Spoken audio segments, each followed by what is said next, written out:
This is Chthonia, the world of the dark feminine.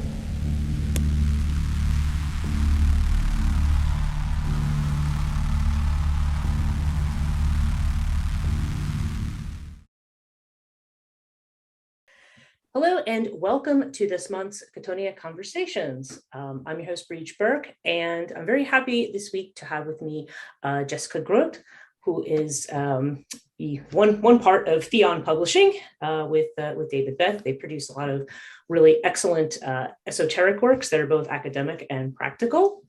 And Jessica also teaches a course at the Blackthorn School, which is fully online, about it's a topic that we're going to talk about today, which is hetaira. And we'll talk about what that is and exactly what that means. The traditional definition of that, I think, was had to do with courtesan, or being what they would call a sacred. The word prostitution is often associated with it, but not necessarily entirely correctly. Jessica will be offering this course. She had offered it back in December on hetaira, and she'll be offering another course in September as well, which I'll put the link to that in the description for this. So welcome, Jessica. Hello, Bridget. Thank you for having me. Yeah, thank you for being here. Thank you for making the time. I really appreciate it. Of course.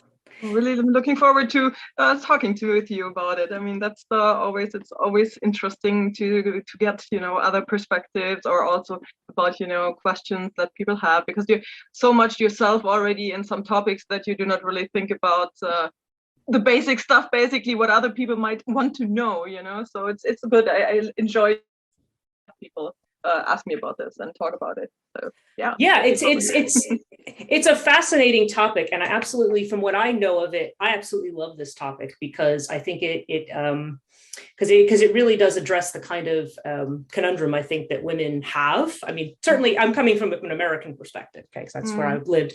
And I've read some of your writing, your posts, and some of your other things on this topic. And it's to me, it almost gets at the core of what it means to be female, like how to be female in both in a feminine sexual kind of a sense, but also in an intellectual and intelligent kind of sense as well. Like there's always it acts like, and to combine both things, right? Because I think the problem these days is very often that we have a over emphasis on the one or the other.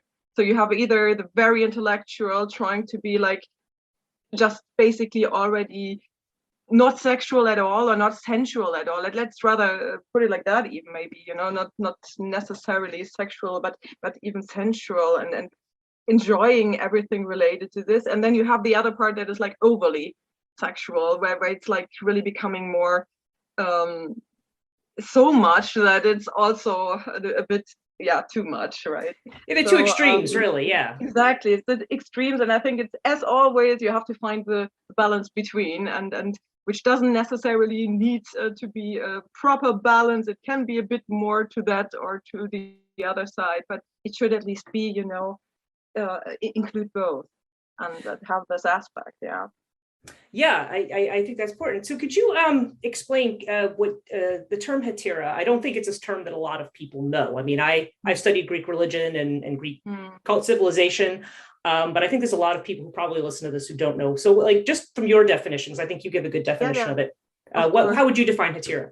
Of course. Well, basically, first off, it's a term that came from Greek without any sexual connotation, as far as I'm aware, and it had the meaning of a companion, a travel companion, a companion of nobility. So Sappho, for example, the famous female poet, also called her companions hetaira. So that was basically one of the uses of this term, but it became to denote women who were, let's say, it was often translated then as courtesans. So that's basically the first meaning we can ascribe to it. So it's been women who had relationships, sexual relationships with men, wealthy men, very often noble men, and they used also this word to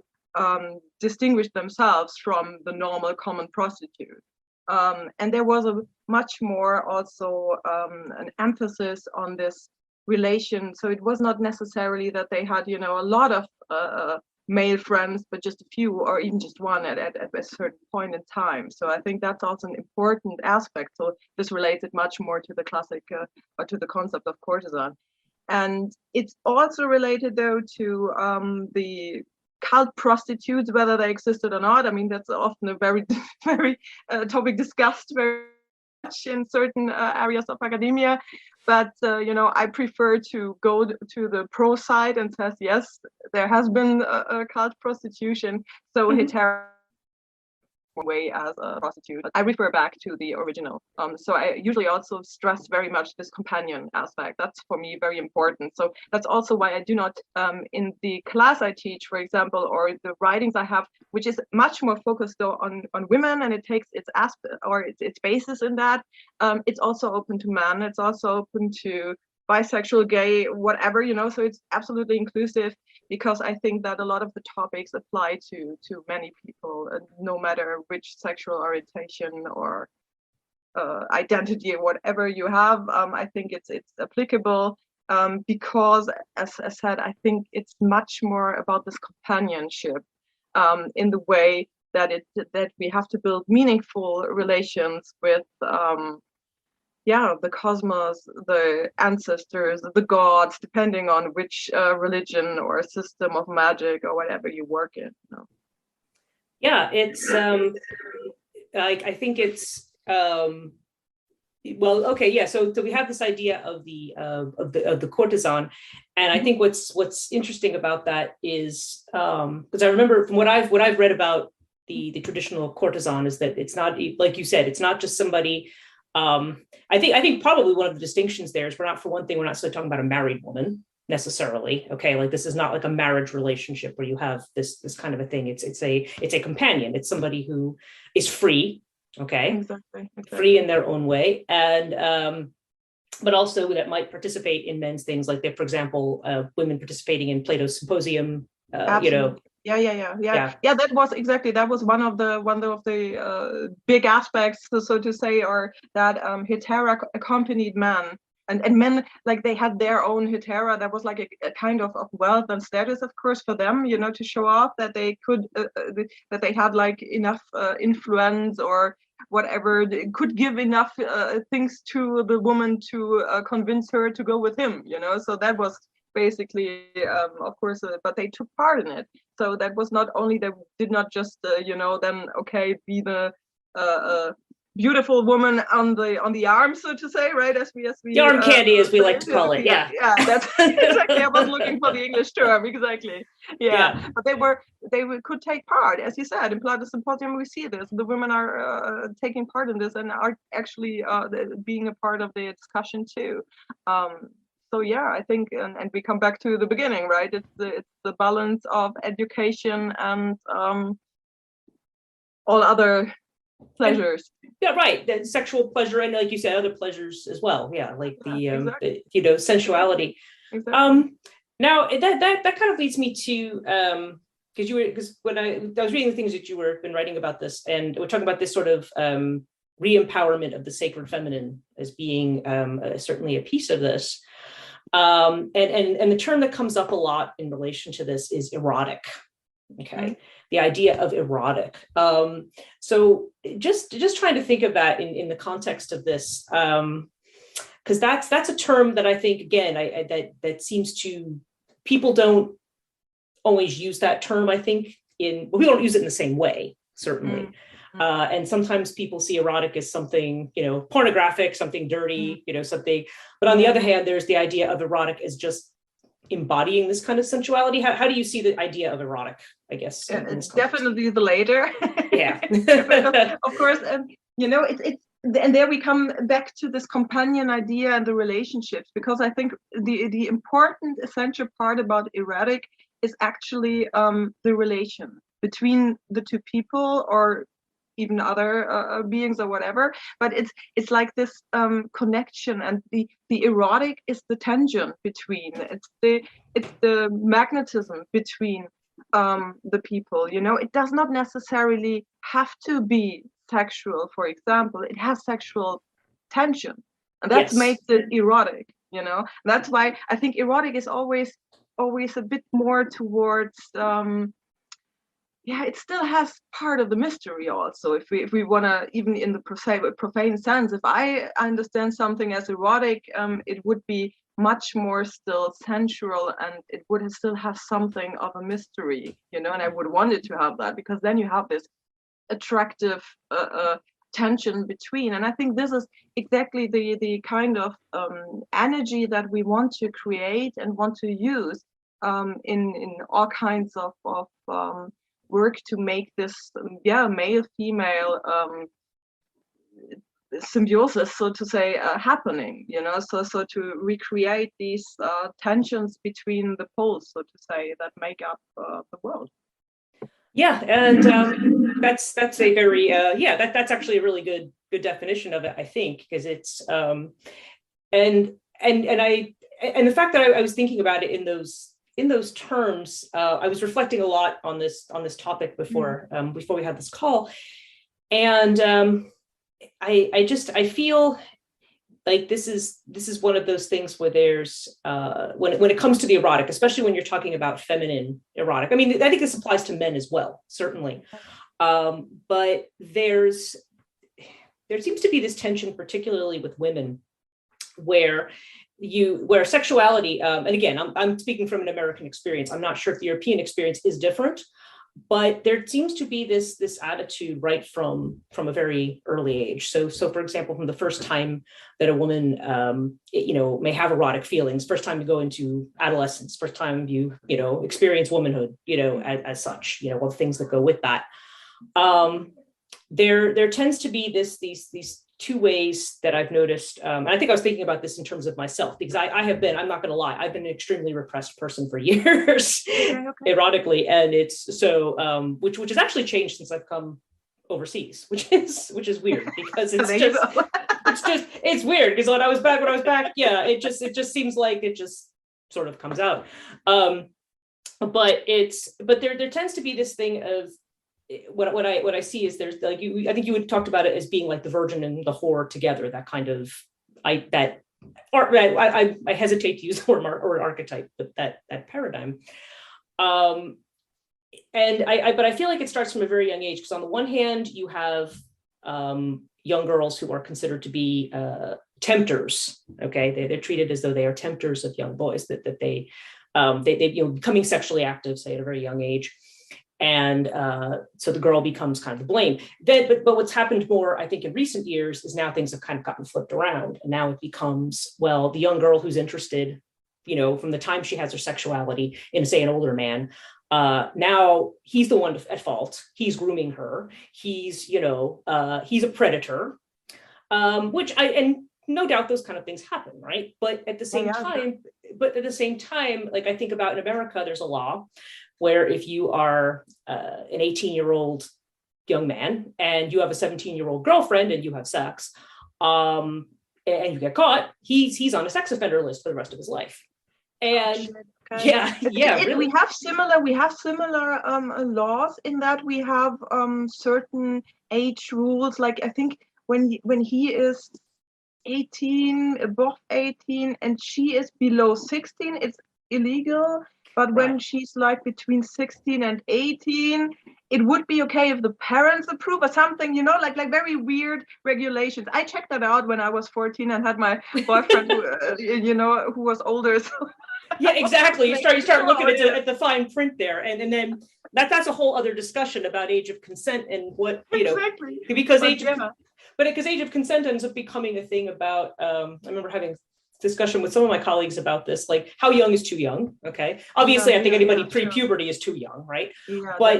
But then at what point does that because the argument is, well, there's not enough emotional maturity there, and I'm like, yeah, but I know people my age who have no emotional maturity either. Absolutely. Yeah. So I don't, and I'm not advocating for this, by the way, but it's just at the same time it does raise the question to me of what the attitude that women tend to have towards sensuality and towards sex from a very young age.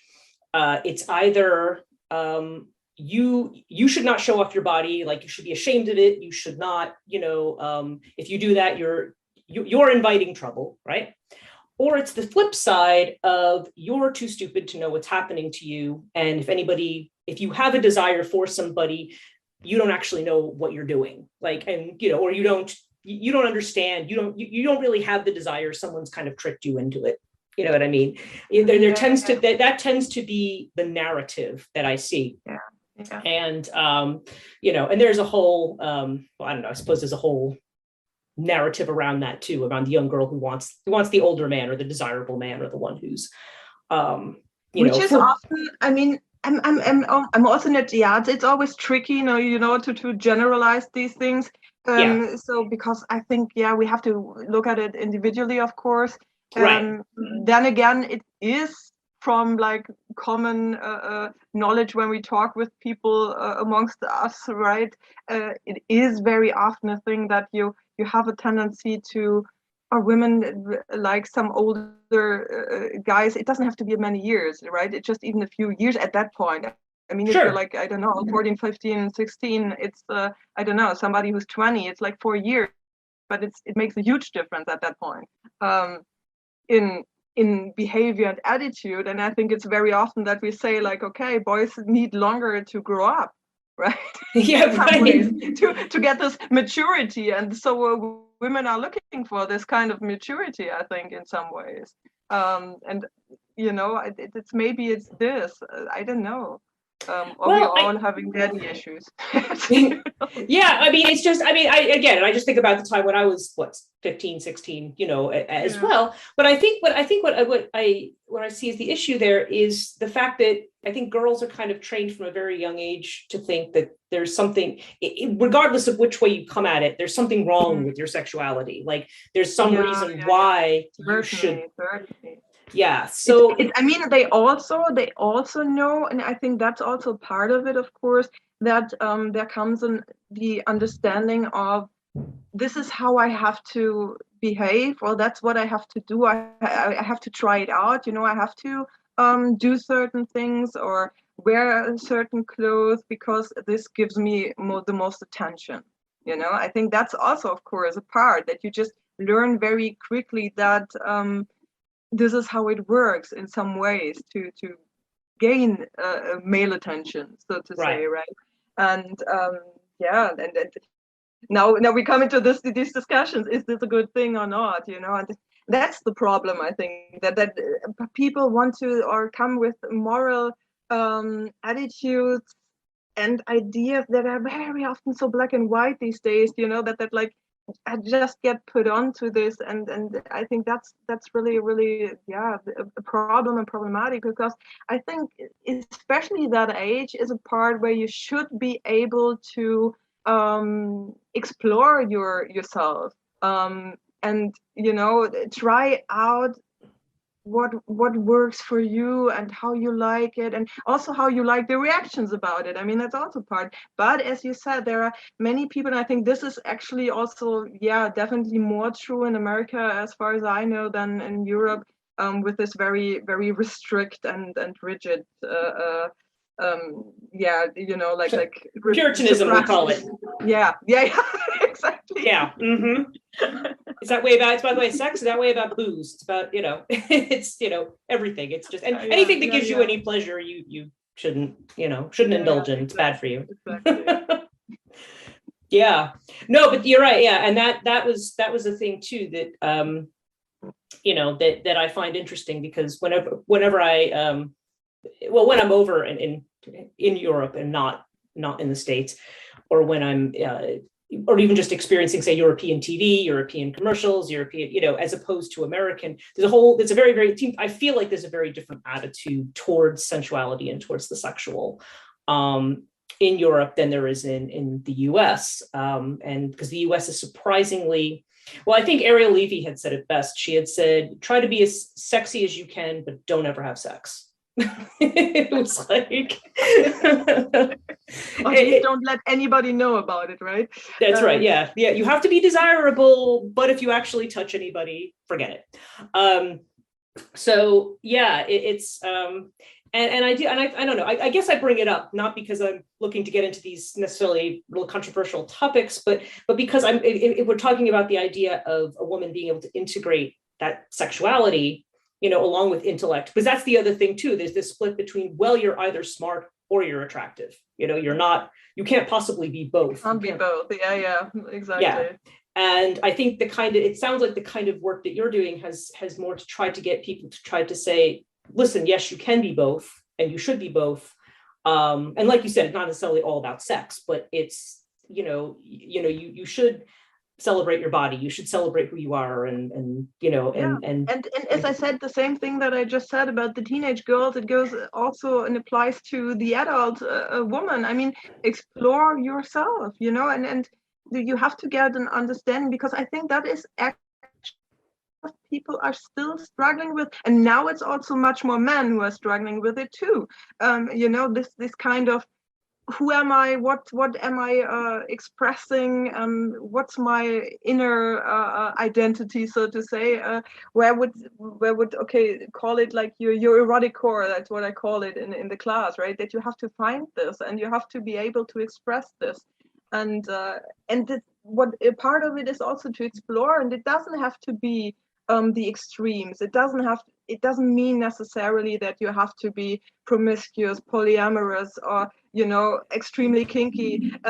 You can also be, I don't know, in a long time committed relationship. That's fine. I think as long as you are able to express the sexuality and the eroticism, and that's, as we said, two different things, in yourself and in your relationship. And I think that's important, that you find these expressions, and that you feel free to do this, because that's also the part then where we have trouble with women still having a lot of problem to experience sexual pleasure and to actually find joy in that. And I think that's a huge problem. And no matter how advanced we are in or how libertine or whatever we are in Europe, also, it's also still a problem, because you're very much focused on certain roles you have to fulfill, or how it has to be, how you have to be with your partner, how you have to please the other person. I think a lot of people also, whether male or female, doesn't matter, are very much focused these days on pleasuring the other person, because that's the goal, and then but you never find out what's actually your own pleasure. Yeah, exactly. And there's a big focus on that. Certainly, I know in the US, there's a whole, of course, this is among evangelicals, but there's this whole movement about, pleasing the husband. And the fact that I was watching a thing on it always just staggers my mind. It's the idea that, yes, it may be painful for you and you may not like it, but that's okay, because it's really about him. It's not really about you. And it's like, no. Yeah. I beg to differ. There are times where that is okay in between, depending on your relationship. It's not always perfect, right? But yeah. Yeah. It can really, there's some things in American evangelicalism that just stagger the mind, or even just in America in general these days. But it does kind of get to this idea, because we're talking about relationship, and we're talking about coming together erotically, coming together in a way that both people enjoy, which is a beautiful thing, a beautiful thing. But I think the idea, because on the one hand, like I said, we're talking about the girls, but then you talk about the men, and the men who seem to feel, again, you see these problems of men who will feel, well, I'm entitled, I'm attracted to you, so I'm entitled to have something from you, which no. And, or just men who just don't seem to like, just one example of the thing that I see is, if I, talk to certain men, and the fact that you talk to them automatically means you want to have that kind of relation to them. And it's like, well, no, just because I'm talking, I can talk to people and be friends with them, and it doesn't mean, I can totally relate. There was a time when I was like, often, I didn't even understand it, that the guy was actually thinking that you have an interest in him just because you talk to him. Yeah, exactly. I've run into this a lot, and I'm like, do I stop talking to people? I mean, what's the situation, And I think, and again, it affects men and women, because I think, again, men also are not raised, whatever environment they're raised in, whatever narrative they have, they feel that they can't, that they have to relate to you in a certain way. It's got to be this way, or it's got to be this way. Yeah, I mean, as far as I'm aware, or I've heard about a few people, and more or less around me, so young people also. There's a lot of, these days it's more like, I do not know how to talk to the other gender or genders, or how to even interact there. What's correct? I think because we are putting so much emphasis on political correctness in all areas, that I think many people are now just, they do not know any longer what to do. What's the rules, and what's right, what I'm allowed to say, or to how to act. And it becomes a problem, of course. I mean, as soon as you do the right or the wrong, the right thing, as soon as you do the wrong thing, right, somebody might, confront you about it. You have the next shitstorm on social media or whatever, so these things happen very fast these days. So yeah, and actually that's a good point, because one of the things that conversation I was having is about this whole idea of cancel culture with people, especially when it comes to that exact thing. Because the celebrities, of course, are very high profile, and there's back in the 70s where the celebrities, were like deities, and they had all these women around them, and so forth. Just thinking of the sort of standard rock star. But now this is a time where if they did the kind of indulgences that they did then, they have to risk being canceled, or being, well, nobody, you're a predator, so nobody's going to listen to anything that you do anymore. Nobody's going to have anything to do with you anymore. And I'm kind of like, okay, on the one hand, yeah, that gets back to, you don't like when people victimize other people or take advantage of people, but is that really what's going on there? And, that's what I'm saying. I'm saying that I think that goes back to what I was saying about the younger girls. It's like, absolutely, there is a certain amount of, you may not know what you're getting into exactly, but you know what you're doing. You know what you're aiming at. Yeah. It's a very, very difficult also often, and that's the problem about it. It's black and white, so it's basically, okay, if the constellation is like that, it has to be like that. So if the constellation is the older guy and the young girl, then the older guy is the predator, period. And I think this very, very problematic in the way that it does not allow you, of course, to explore your options. I mean, because aren't we, on the other hand, always stressing these days the individuality and individual choice? So then we should actually be able to, have people have a say in their own life decisions, right? Imagine that, yeah. Yeah, weird, right? What a concept. I mean, yeah. Again, not saying that there aren't cases where it's like really bad, where of sure, course absolutely, yeah. Happen. Right? Because people are like that. I mean, humanity, I'm sorry, a lot of humanity is fucked. Yeah, it is. No, that's it's true. And yeah, and so, absolutely, like I said, those things do kind of go on. So, yeah, so these are, I don't know, these are some of the issues I think that you have when it comes to trying to get in touch with one's own sexuality or sensuality. One of the other thoughts I had about was the ideas about feminism and the role of feminism in, because that's one of the things that we talk about too, or that you've talked about. And yeah, but what are your thoughts on that? Let me ask you first, and then I'll yeah. I'm always, when the word comes up, the feminism, I'm always already thinking like, oh my goodness, I cannot distinguish between all those waves of feminism that are apparently there. I do not know. It's like, so I'm certainly pro woman, right? So I'm sure that.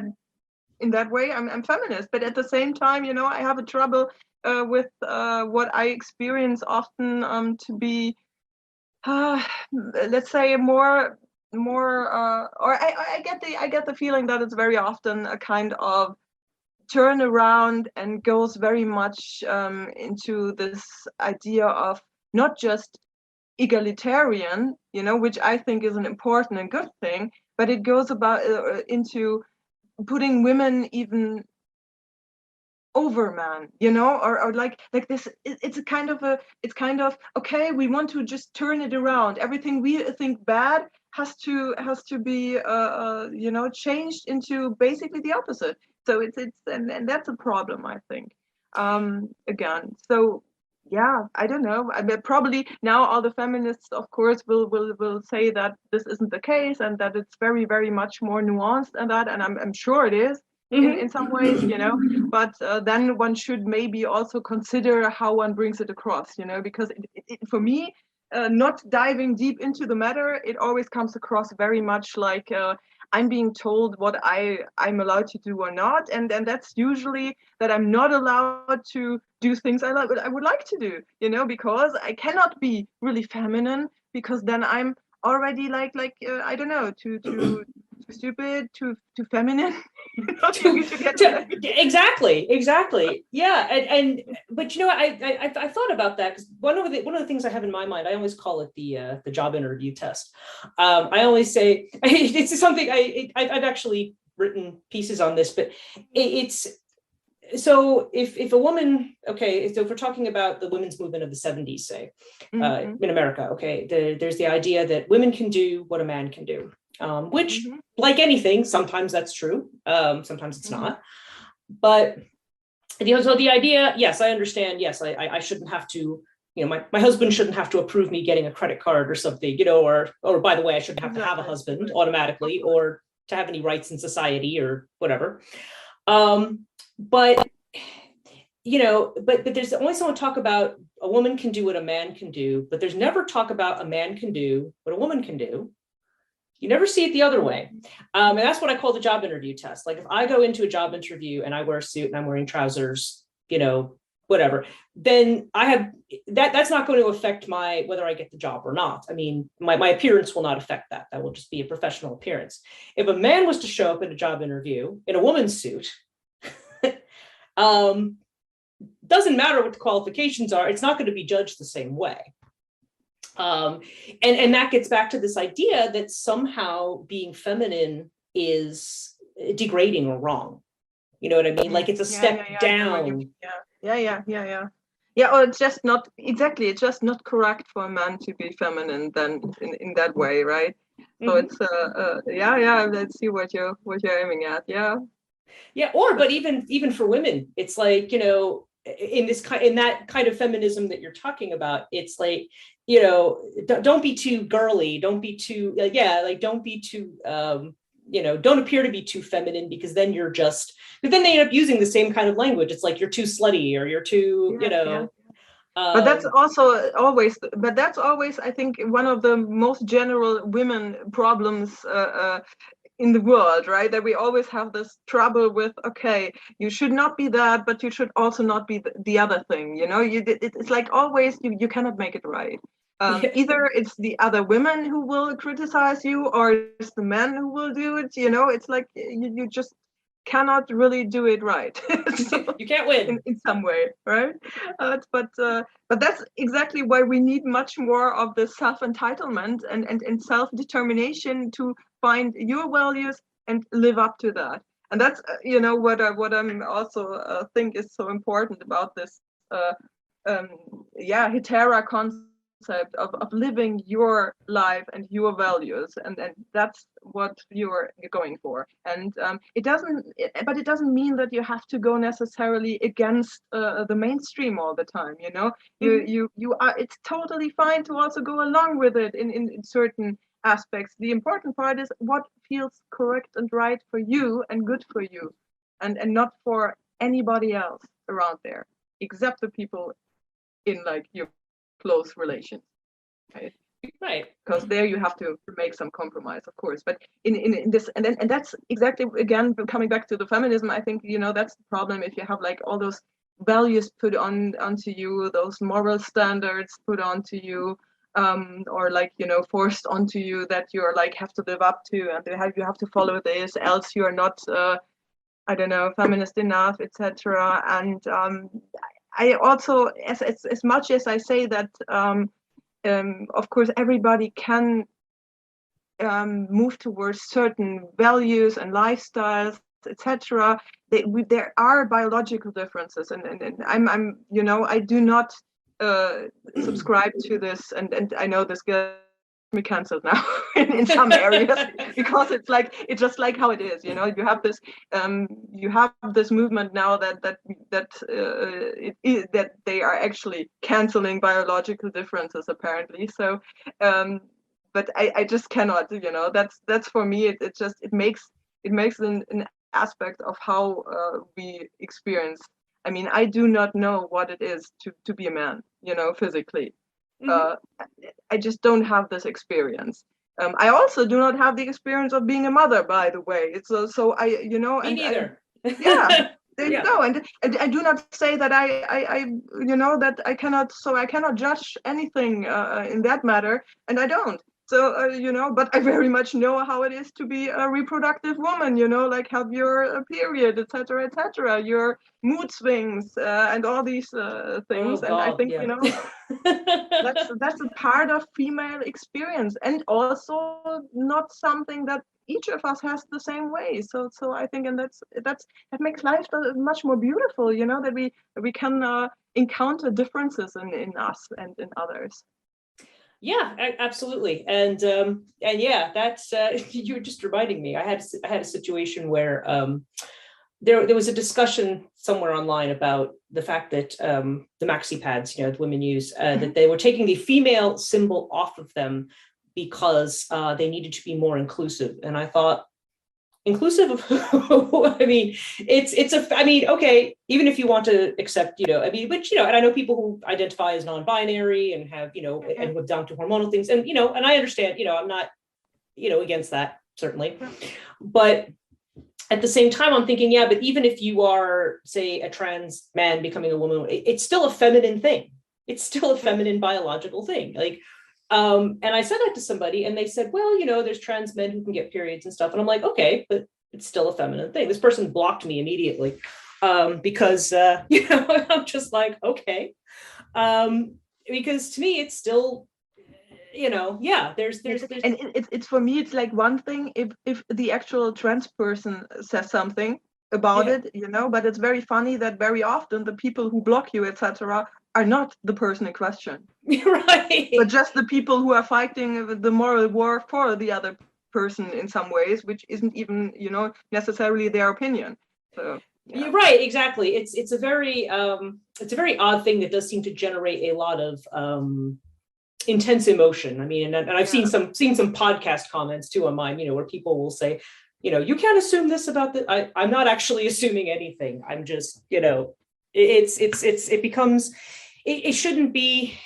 There's not really much room for conversation there. If there's a if it's always going to be that kind of a thing, but yeah, it does raise those kinds of biological questions. But like you say, even whatever relationship it is, it's two men, two women, man and a woman, whatever, non-binary, asexual people who are also out there, people into objects or whatever, I mean, there's everything out there, and some things, they are just, and even those things are apparently like fetishes and inclinations towards certain sexual inclinations are I know what you often mean. Yes. biologically, they are just wired into us. You cannot get it out of the person. So Right. And but I think a lot of it is just that, people are taught to be ashamed of that. They're taught to be, well, there's only certain behaviors that are acceptable under certain circumstances.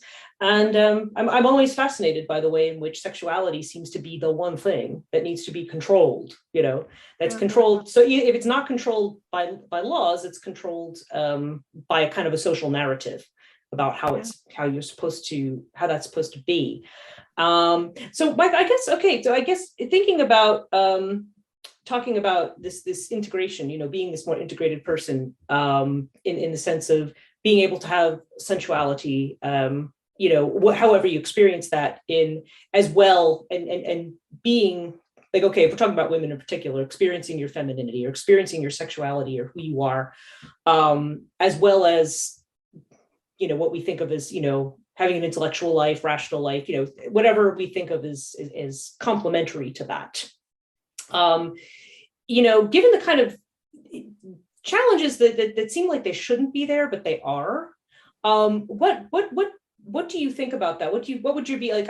What would be your sort of general advice for somebody who is looking to try to, undo that split, I guess you would call it, between those two things? Take my class.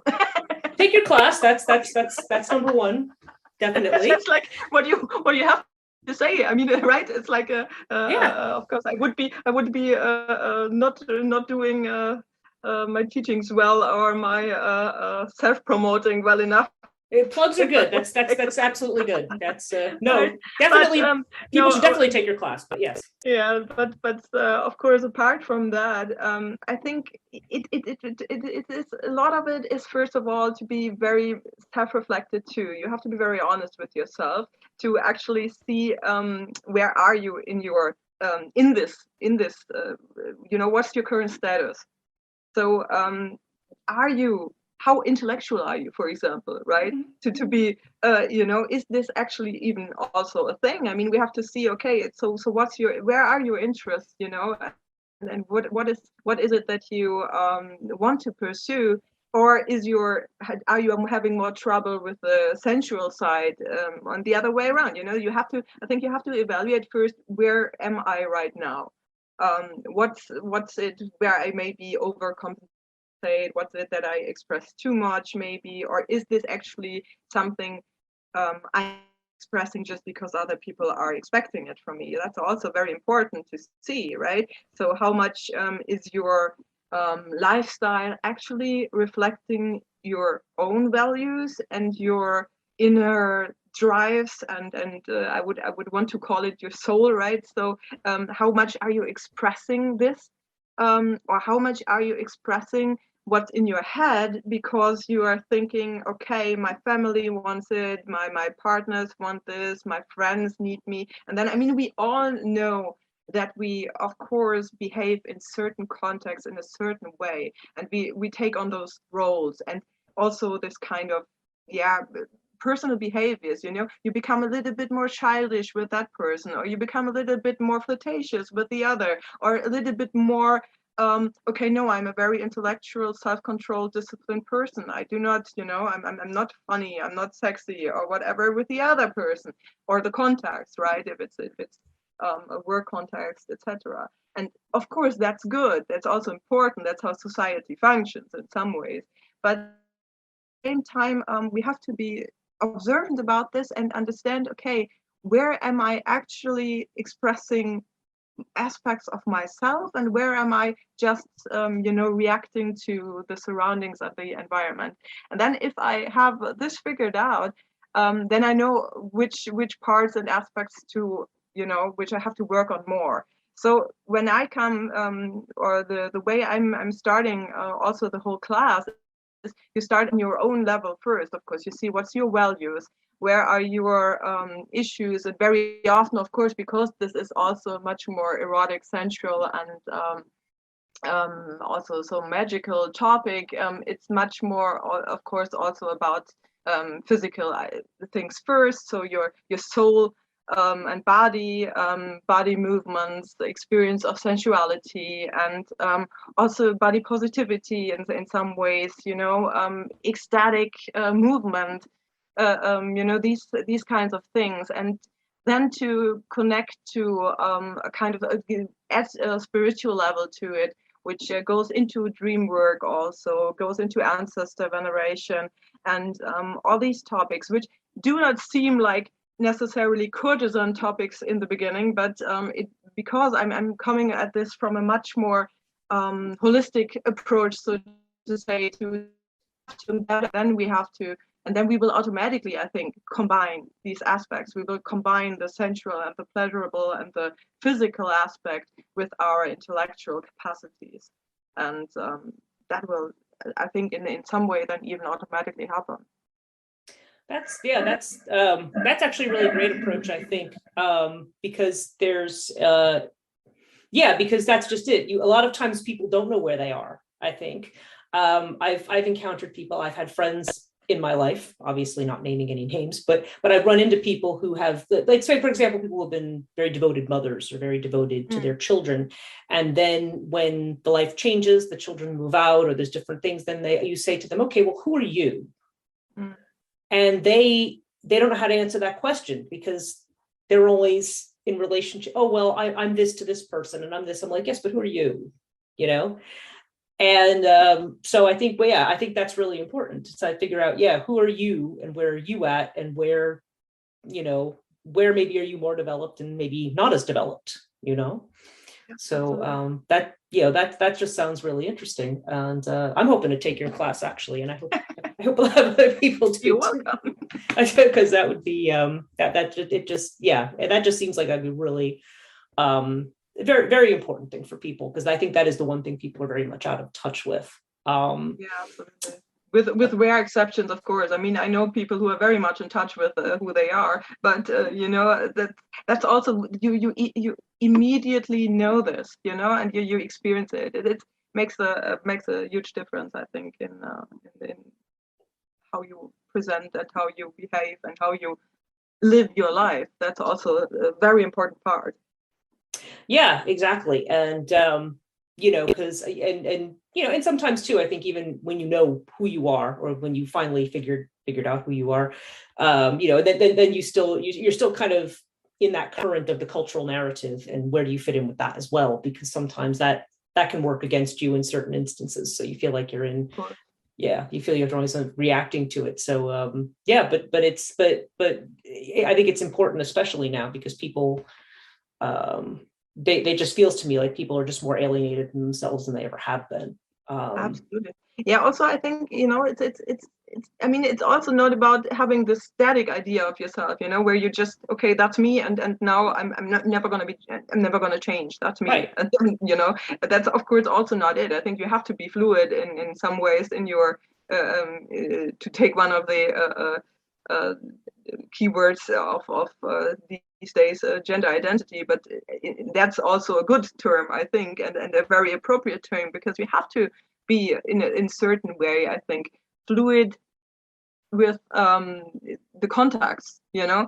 So what you have to be sure about is your core. That you have to. That doesn't necessarily mean certain behavior aspects or what that can then never change. You must also be able to change, I think, because change is what makes life life, right? Or everything is changing and in flux all the time. So that you have to be able to deal with, because if you don't, and I think we saw this very well in all these situations that are happening globally at the moment, right? So and I think that's exactly also the part of the combination that we need to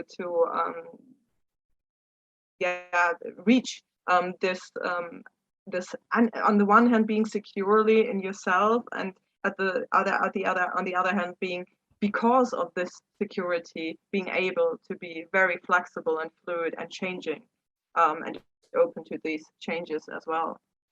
So, right. That's it. Because I think yeah, people do not deal well with change, possibly because things are changing so fast.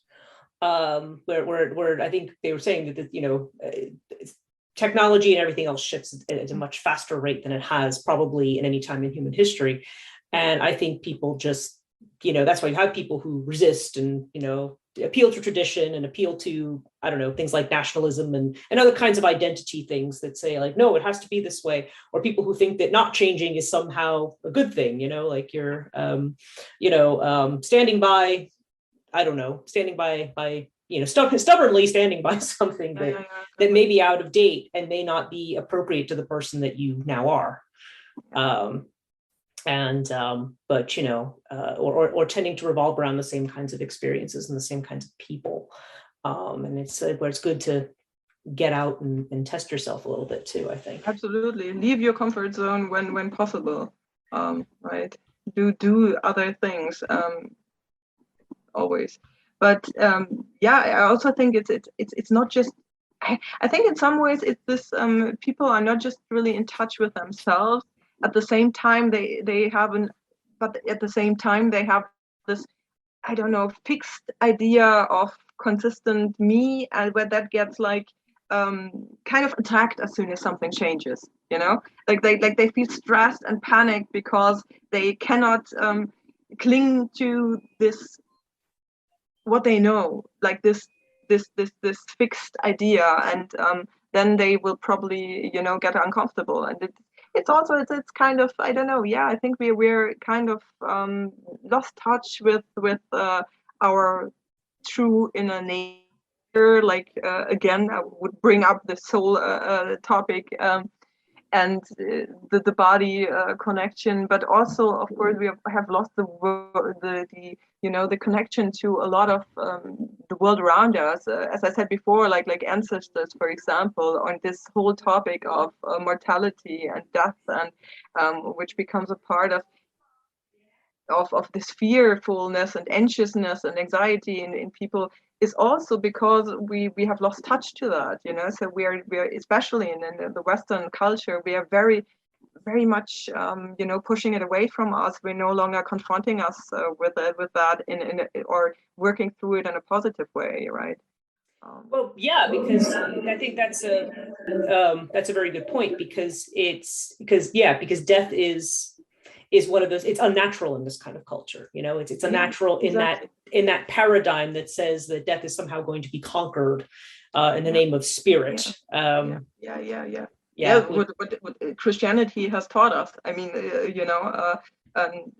in that it says like, okay, Christ has overcome death for you, like that's the point. And it's not about that. It's not about overcoming death. It's about rather making it a part of life again, like implementing it in the natural way that it is supposed to be a part of it. Yeah, exactly. Because and that's because it's a matter of what they say, when it was the way a society views death has everything to do with how that society ends up functioning. And it's treated as something that's somehow unnatural and wasn't supposed to be. I mean, that's the biblical view as well, like, oh, that's something to be corrected. And it's like, no, actually, it's not something to be corrected. This is, if you don't encounter the underworld, you're not actually really living your life. If you don't actually encounter death, if you don't encounter that that cycling through, if you don't shed every now and again and move into the next person that you are. I definitely the work I do here too is very much on board with that idea as well, because that is there's this tremendous fear of that, I think. Absolutely. Or even kind of like a people just push it away and aside. There's like, just because they do not want to in any way see that. So it's like a kind of based in their fear, of course. Right. Mm-hmm. So well, I think I think we've kind of covered the kinds of things that I had wanted to ask you about this, but I want to know if there was anything else related to this that you would like to bring up before we close out on this at all. Right away, not. I'm like, I think I very much enjoyed where we went. I think also I wasn't really expecting that we talked so much about the controversial topics. That was quite interesting and fun in a way, I think that's also important, but it also it shows again how we how these topics are very essential, actually. Everything that has that revolves around sexuality, sensuality, eroticism, which are all basically kind of exactly the connecting part where life and death then around as well. So these are essential topics and aspects, and I think that a lot of people would do well in going back to that again, or exploring their own fears and anxieties about this much. I think that's why I actually bring it up, because it is one of those things. I think that's where people's sticking point is. They just don't know that that's the sticking point. It kind of starts early, and then as you go through life, you never really quite get out of that script, Yeah, exactly. If nobody comes along, who tells you it could be different, exactly. Exactly. If somebody doesn't tell you, it's different. So yeah. So sorry to put you on the spot with controversial topics, but that was the point. I was just thinking, like, yeah, that this is where all of that gets all messed up. Yeah, totally. No, you're totally right, and I think it's also very important. And as we also just said, that it's hardly possible any longer to have conversations. It's good when we can still have them. Exactly. Yes, and so that is so I'm very pleased that we were able to chat about that. Okay, so I'm going to probably end the recording if you want to stay on for a moment afterwards. But again, I want to thank you very much for being here with me and for taking the time to talk with me.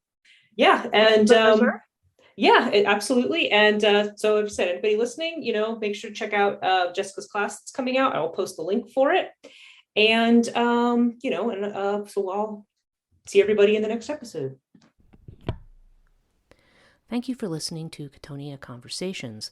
If you would like to become a supporter of the work that I do at Chthonia, please visit patreon.com/Chthonia and consider becoming a patron. The different levels and the different benefits of each level are described there. If you are interested at all in personal one-on-one coaching, tarot readings, or other kinds of sessions, please visit my website, liminalreiki.com. The name has changed to Transition Life Coaching, but still retains the original Liminal Reiki logo and URL. So you may check that out if that interests you. All of my work is available with publishing, podcasts, and also teaching. Scholars of the Borderland, which is where I provide classes on myth, religion, and other subjects. You can visit that and find all information about that at chthonia.net. If you don't follow me on social media, I'm Chthonia Podcast. 2 words on Facebook, 1 word on Twitter and Instagram, and just Chthonia on YouTube. Please like, subscribe, check in, give a comment if you like. And hopefully I will see you again in the next episode.